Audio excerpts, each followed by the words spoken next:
Welcome, Casselberry. It is now time to have a casual conversation for the beneficial good of our community.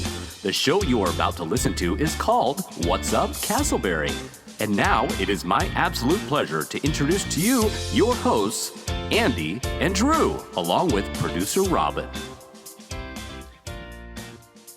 What's up, podcast listeners? It's Drew, it's Andy. We are back for episode number 110 of the What's Up, Casselberry podcast. 110. Every time you say the episode number, I'm just blown away that we've been doing this so long and that people are still not just sticking with us, but asking for more as well. I agree. Andy, you've got your little beard going on. You know, I wonder 110 weeks, if you let that grow out for 110 weeks, 2 full years, man, that would be like Moses in the wilderness. I don't think I could do it. When it gets too scratchy, I have to take it in. That's, yeah.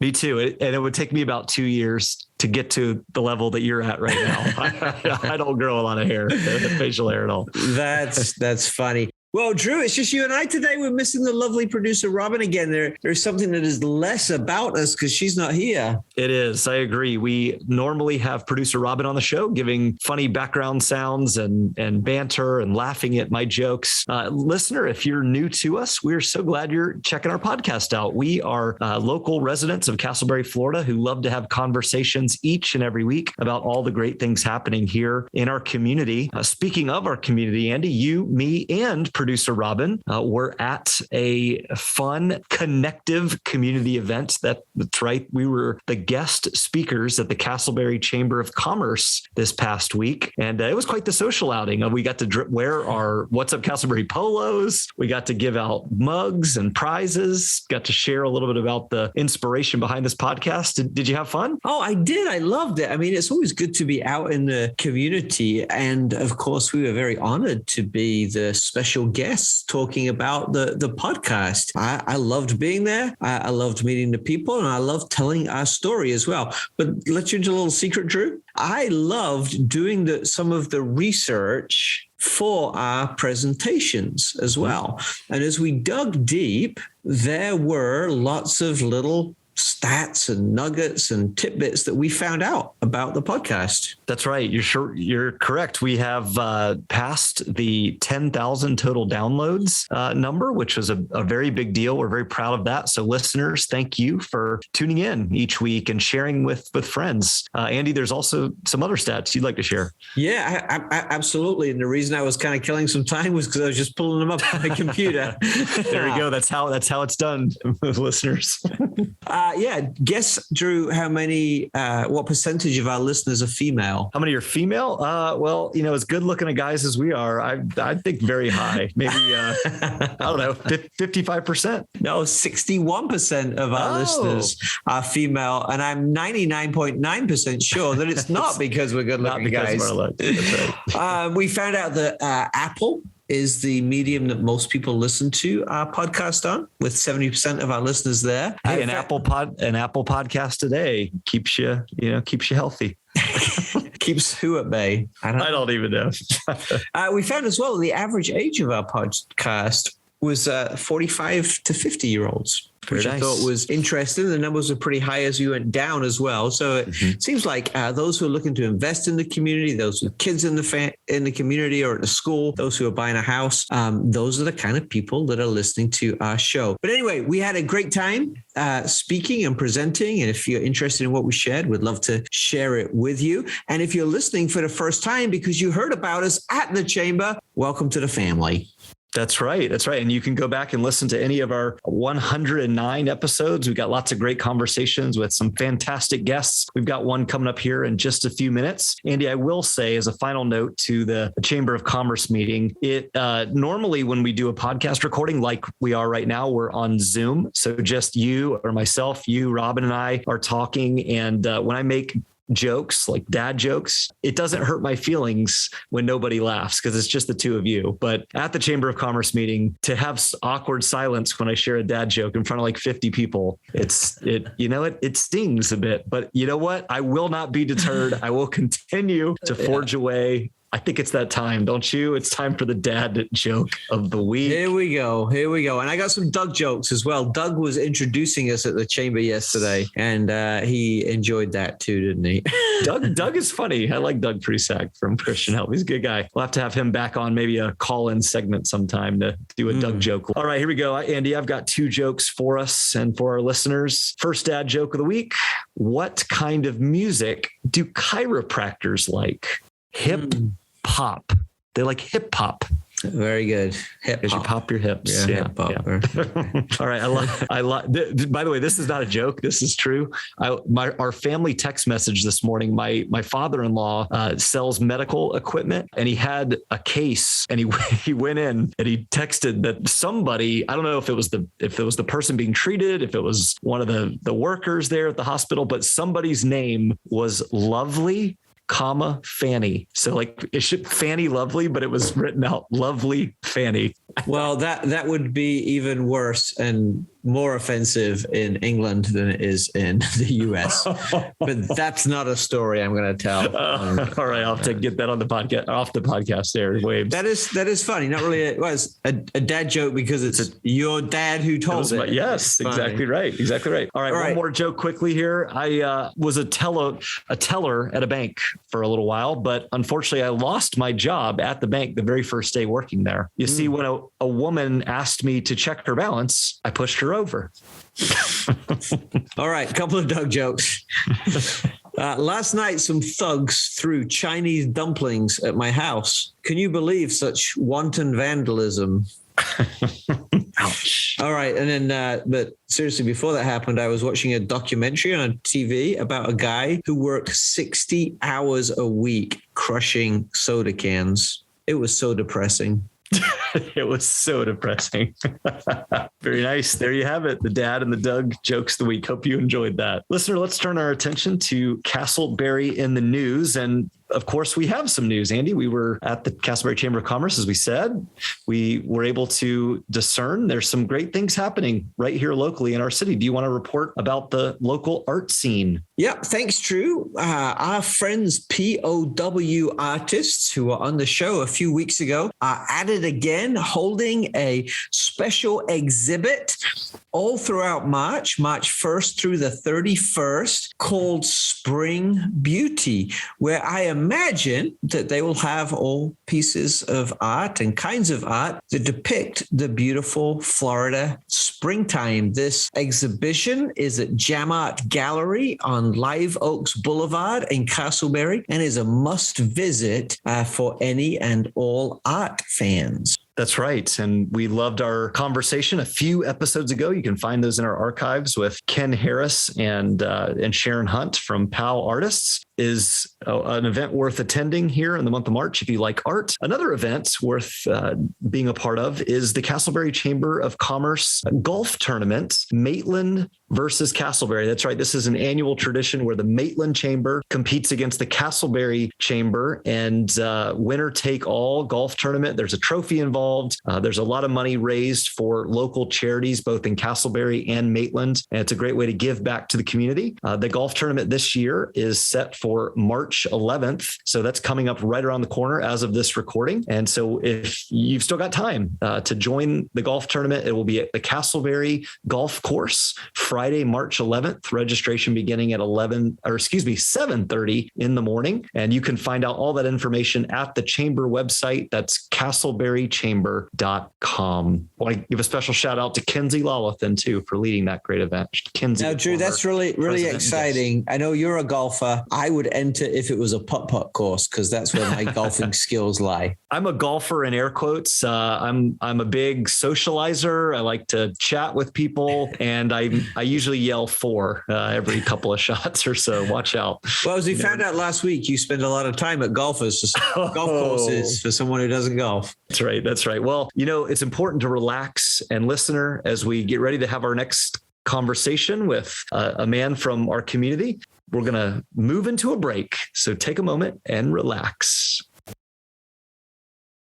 I want to tell you about our friends at Full Circle Real Estate and Management. Lynn Brecken is a dear friend of Andy and I's, and Lynn has been involved in the Casselberry community for many years. Lynn serves on the board as the treasurer for the Chamber of Commerce here in Casselberry. And professionally, her and her team at Full Circle Real Estate and Management work with buyers, sellers, and investors. They offer a full range of management services. So if you're looking to buy a home, sell a home, or have them perhaps help you manage the sale or purchase of a home, please reach out to Lynn and her team. Their website is myfullcirclerealestate.com.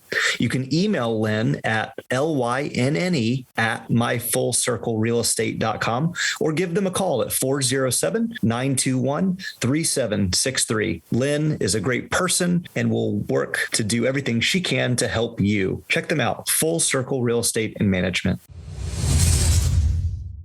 We are honored to have as our guest today, Mr. Paul Bertram, and his very special friend, Walker, his service dog, who is just in the other room, but is ready to jump into the conversation at any moment. Paul has been a member of our Casselberry community for a long time, quite possibly, Paul, not to make you feel old, but longer than Drew has been alive, right? You're a 30, 40-year-old Seminole County resident? No doubt. Came here in 1975. That's when I was born. So you've almost been in Seminole County as long as I was born. But Paul is with us today, despite having lots of roles, in his role as service officer for the American Legion right here in Casselberry, that has their headquarters and their Legion right in Fern Park on the 1792-436 intersection. Paul, welcome to the show.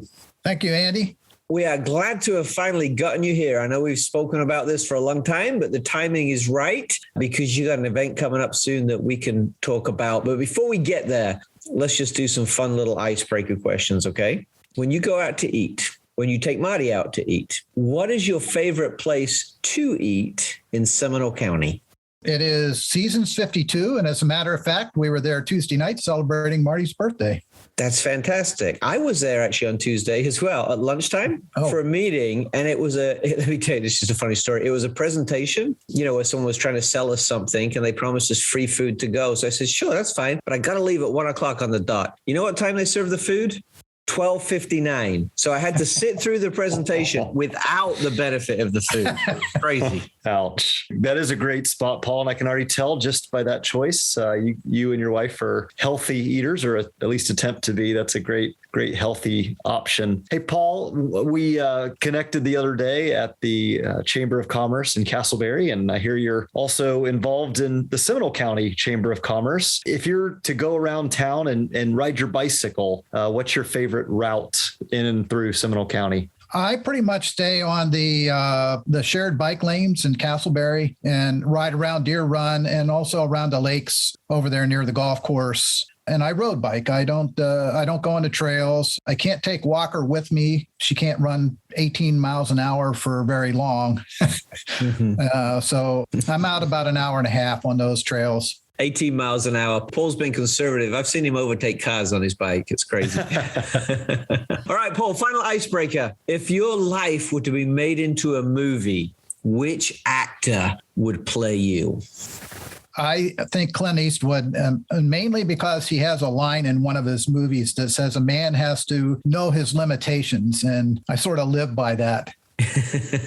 I love it. Just very practical, rational. I could see you got a little salt and pepper hair. You look a little like Clint, a tough jaw. That's great. Well, Paul, help our listeners get to know you a bit. Would you share kind of some of your highlights from your life to this point? Oh, thanks for that. I grew up in Pennsylvania in the mountains, and I actually cherish those days, the simplicity of those days. My brother and I learned the value of goal setting by being in the Boy Scouts. And we were both Eagle Scouts, as well as my dad and his two brothers were Eagle Scouts. And that's how my dad connected with my brother and I, was through the Boy Scouts. My dad also taught me that life is more than yourself. And he is known for creating the first of its kind disabled Boy Scout troop in the United States. And of course, I was recruited to work with those young lads. And even with their disabilities, they just had a sense of life that was a real experience to understand and help them. And it came in handy later, as I will tell you. I graduated from high school and then I went to Penn State University. I was there about 3 semesters and then I had an accident and I was laid up for about 6 months. So I had to drop out of Penn State. And unfortunately, this was a time when the Vietnam War was going on. And if you weren't in college, you got drafted.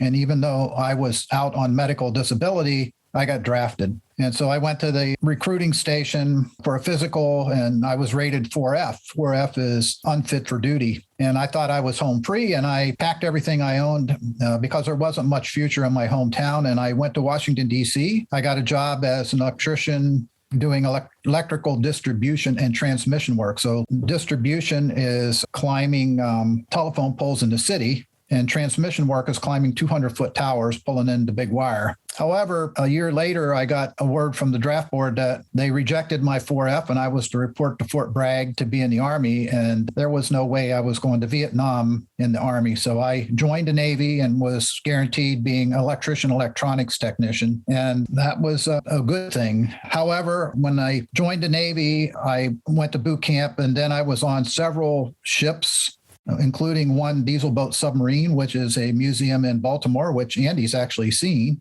And then I was stationed in Hawaii that ultimately led to a 12-month tour in the combat zone in Vietnam. And those were pretty dark days for me, and especially with the fact that I got those orders to deploy 17 days after I had gotten married. We did get to see each other in Hawaii before I took off, but I was gone basically 18 months. A lot of interesting challenges during that tour. Let's just say it that way. The good news is that last year we celebrated our 50th wedding anniversary. Marty's a farm girl, and we still enjoy going up to her farm in the summertime.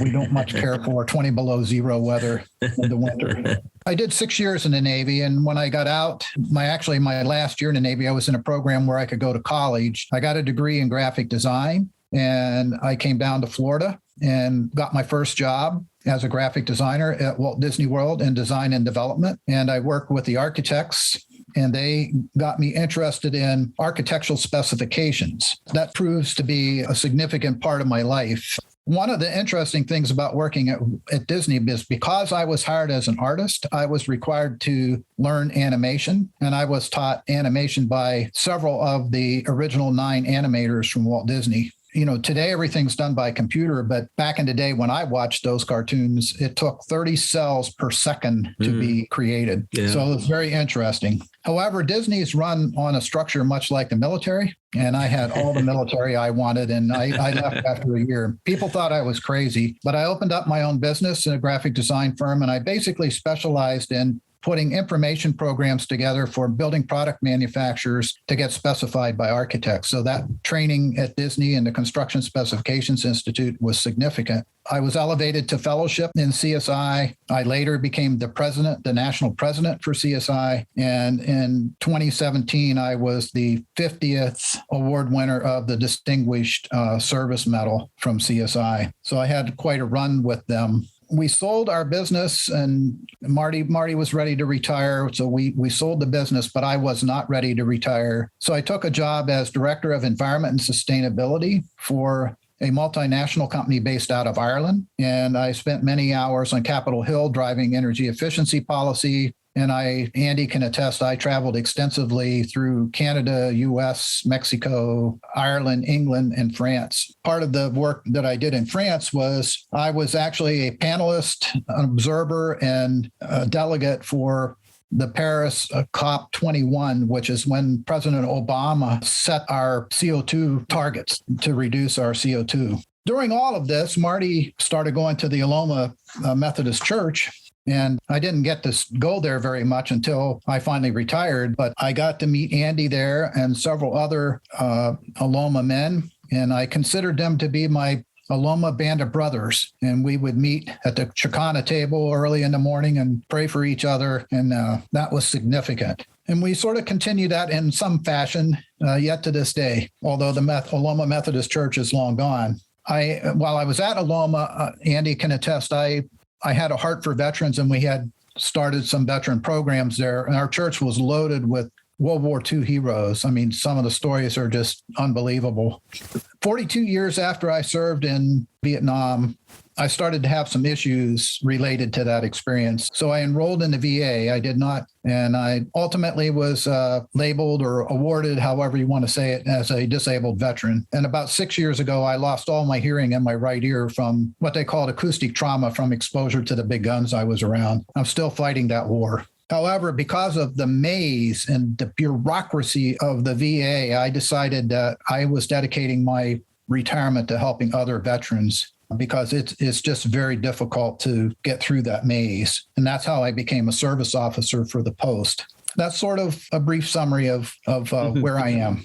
When you've lived a life like yours, Paul, it's not particularly a brief summary. There's a lot to fit in there. You didn't even mention your time on Capitol Hill and some of those things as well. But you mentioned Walker, your dog, and I think that it's quite likely that people around town will recognize Walker before they recognize you, your service dog. Tell us about the difference that Walker makes in your life. Well, first, let me go back a little bit and tell you how I found Walker, or how Walker found me. In my travels, I bumped into this rather large man with a dog, and I was flying from Orlando back to Washington, and I was flying first class, and they called for first class, and he walked up, and I said, "Oh, you're in the military." And I'm thinking this is a military dog. And he said, "Well, I'm flying first class too." Anyhow, we ended up talking to each other almost the whole way up to Washington and became good friends. And he introduced me to the Guardian Angels out of Williston, Florida. And they put me on their board of directors. And then in 2019, they awarded me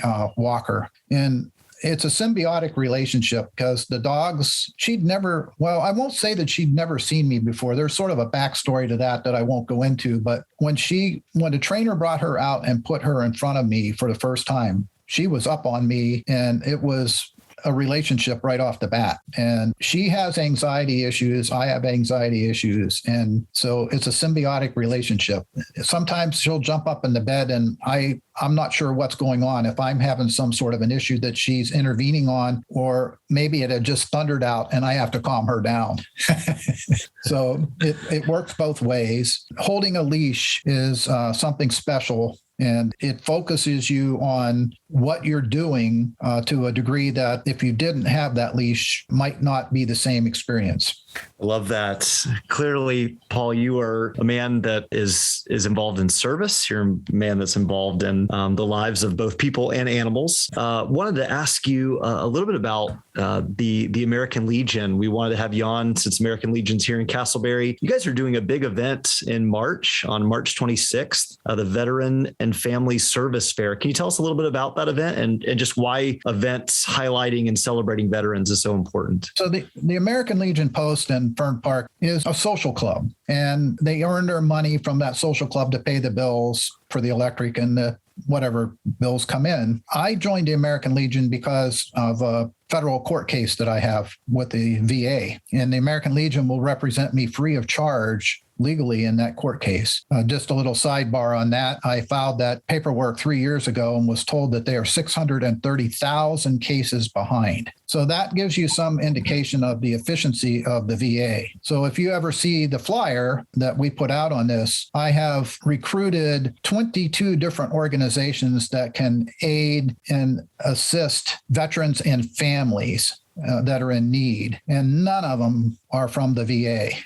Because a lot of veterans don't want anything to do with the VA for various reasons. And many of them, whether it's Vietnam, Afghanistan, Desert Storm, that come back with problems, try to get through life, I'm going to say self-medicating, which would be, maybe drug use or in excessive alcohol, and it's not going to solve their problems. In fact, one of the things I really don't like about the VA is they try to solve the problem by giving you all these heavy-duty medications, which is going back to the Guardian Angels. They're all about suicide prevention. And I don't know if you're aware of it or not, but the suicide rate for veterans is 22 to 24 per day. Wow. And that's unacceptable. Wow. And they put out an 800 number. I carry it in my wallet. Like if I feel like I'm going to commit suicide, I'm supposed to pull out this card and dial an 800 number. It's just not going to work. Right. That is the basis of what this fair is about. It's to have veterans, families. I'm getting a lot of response from first responders to this event so that they know that these services are out there. And it's an amazing thing. Andy was a big help in networking me to people like Commissioner Delary, who basically in 3 phone calls solved a big problem for me, because getting the organizations that can provide the aid and medical attention, things like that, was easy. How do I get the veterans there? And so he hooked me up with Judge Woodard, who runs Veteran Court. I got to speak there twice. Judge Woodard, right after I spoke, one of the veterans wasn't doing so well. And he said, take that flyer that Paul just showed you and go to that thing and find some help that can get you to meet your obligations. I sort of chuckled on that one, but we are putting this on, and I pretty much was, I'm going to say, the Lone Ranger on this with Andy's help and a few others. And it's not a fundraiser for the Post. It's to simply be a community resource, just like both of you guys are, in a different way. But I want that Post to be known as a community resource. Mm. And it's tucked back on a beautiful little lake, and nobody knows we're there. Well, we are coming to the end of our time. It goes so quickly when we have fascinating stories and guests. But to summarize, you've lived a life of service. And in the midst of that, many blessings have come your way. And now you're giving back to others and seeking to serve them. And let me just kind of close the deal for any veterans or any friends and family members of veterans who are listening. This event on March 26th will be a great way for you to get some resources that you need. Paul, thank you so much for your time, but thank you too for how you are serving our community and specifically our veterans who have given so much. In closing, could you just give us some contact information for folks who want to find out more about what's happening on March 26th? My email is paul@prbconnect.com, or you can find me on LinkedIn. Those are good ways to communicate with me. So once again, that's paul@prbconnect.com. That's correct. I got the connection correct. Paul, thank you so much for your time today. And I hope that your event on March 26th is a great success, helping many of our veterans. Paul, thank you so much for your service to our country, the sacrifices you've made, and the services and sacrifices that you're now making to our local community. We're very grateful for you and for the life of service and sacrifice that you live. Drew, as we have spoken about service, I believe that you have some inspiration from a former president's wife today. I do. Yes, this is from Eleanor Roosevelt.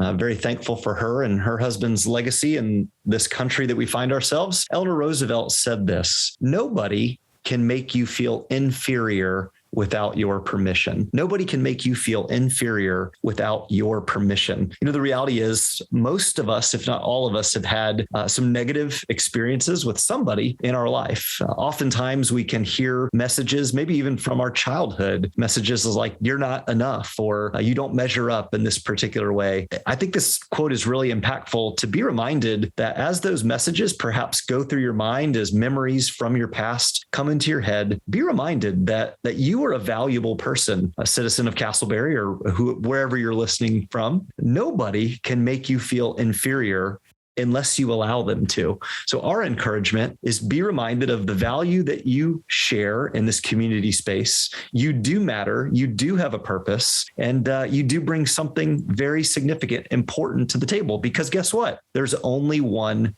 of you. Thank you, Eleanor Roosevelt, for saying nobody can make you feel inferior without your permission. Go and be great today.